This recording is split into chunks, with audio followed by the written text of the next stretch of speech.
ಕೇರಳದಲ್ಲಿ ಕೋವಿಡ್ ಪ್ರಕರಣಗಳು ಹೆಚ್ಚಾಗಿರುವ ಕಾರಣಕ್ಕೋಸ್ಕರ ಮೈಸೂರು ಜಿಲ್ಲಾಡಳಿತ ಹೈ ಅಲರ್ಟ್ ಆಗಿದೆ. ಇಂದು ಕೂಡ ತಪಾಸಣೆಯನ್ನು ಮುಂದುವರಿಸಿದ್ದಾರೆ. ಇವತ್ತು ಬಾವಲಿ ಚೆಕ್ ಪೋಸ್ಟ್ನಲ್ಲಿದ್ದೇವೆ. ಬಾವಲಿ ಚೆಕ್ ಪೋಸ್ಟ್ನ ದೃಶ್ಯವನ್ನು ತೋರಿಸ್ತಾ ಇದ್ದೀನಿ. ಇದು ಬಾವಲಿ ಚೆಕ್ ಪೋಸ್ಟ್ನ ದೃಶ್ಯ ಆಗಿರುವಂಥದ್ದು. ಕೇರಳದಲ್ಲಿ ಕೊರೋನಾ ಪ್ರಕರಣಗಳು ಹೆಚ್ಚಾಗ್ತಿರುವ ಕಾರಣಕ್ಕೋಸ್ಕರ ಈಗ ಮೈಸೂರು ಜಿಲ್ಲಾಡಳಿತ ಸೂಚನೆ ಮೇರೆಗೆ ಈ ಒಂದು ಚೆಕ್ ಪೋಸ್ಟ್ನಲ್ಲಿ ಆರೋಗ್ಯ ಇಲಾಖೆ ಸಿಬ್ಬಂದಿಗಳು ತಪಾಸಣೆಯನ್ನು ಮಾಡ್ತಾ ಇರುವಂಥದ್ದು.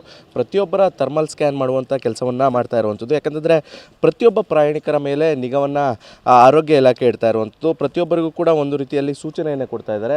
ಮಾಸ್ಕನ್ನು ಧರಿಸಿ, ಜೊತೆಗೆ ಕೋವಿಡ್ ಮುಂಜಾಗ್ರತಾ ಕ್ರಮವನ್ನು ವಹಿಸಿ ಎನ್ನುವಂಥ ನಿಟ್ಟಿನಲ್ಲಿ ಒಂದು ಸೂಚನೆಯನ್ನು ಕೊಡ್ತಾ ಇರುವಂಥದ್ದು. ಯಾಕಂದರೆ ಕೇರಳ ಭಾಗದಲ್ಲಿ ಸಾಕಷ್ಟು ಪ್ರಕರಣಗಳು ಹೆಚ್ಚಾಗ್ತಾ ಇರುವಂಥದ್ದು. ಅದರಲ್ಲೂ ಕೂಡ ಪಕ್ಕದ ಜಿಲ್ಲೆಯಾದಂಥ ವಯನಾಡು ಜಿಲ್ಲೆಯಲ್ಲೂ ಕೂಡ 150 ಸಕ್ರಿಯ ಪ್ರಕರಣಗಳಿದೆ. ಈ ಕಾರಣದಿಂದಾಗಿ ಒಂದು ರೀತಿಯಲ್ಲಿ ಆತಂಕ ಇರುವಂಥದ್ದು. ಈ ಕಾರಣದಿಂದಾಗಿ ರಾಜ್ಯ ಸರ್ಕಾರದಿಂದ ಯಾವುದೇ ಸೂಚನೆಗಳು ಬಾರದಿದ್ದರೂ ಕೂಡ ಒಂದು ಮೈಸೂರು ಜಿಲ್ಲಾಡಳಿತ ಈ ಬಗ್ಗೆ ಒಂದು ಕ್ರಮವನ್ನು ವಹಿಸಿದೆ. ಪ್ರತಿಯೊಬ್ಬ ಪ್ರಯಾಣಿಕರ ಒಂದು ತಪಾಸಣೆ ಮಾಡುವಂಥ ಕೆಲಸವನ್ನು ಮಾಡ್ತಾ ಇರುವಂಥದ್ದು.